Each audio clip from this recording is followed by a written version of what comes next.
প্রাচীন এক শহরে খুব বিখ্যাত একজন কুমোর ছিলেন, যিনি অসাধারণ সব মাটির তৈজসপত্র তৈরি করতেন। তার শিষ্য সবসময় খেয়াল করত তিনি তৈজসপত্রগুলো মাটি দিয়ে বানানোর পর যখন পুড়িয়ে বের করার পর বেশ জোরে জোরে আঘাত করতেন।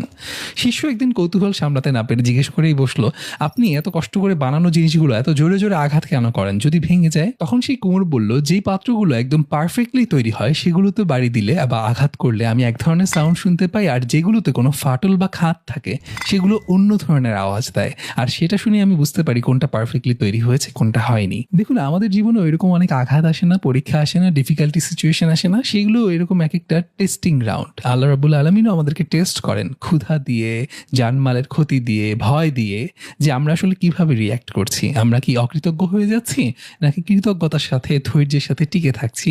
এবং সেটাই প্রমাণ করে আমরা আসলে এখন পর্যন্ত পারফেক্ট হয়ে উঠতে পেরেছি কিনা ওই কুমোরের পাত্রগুলোর মতো। আপনার জীবনেও কি এমন কোনো আঘাত এসেছে যেটা আপনাকে আরো পারফেক্ট হয়ে উঠতে হেল্প করেছে?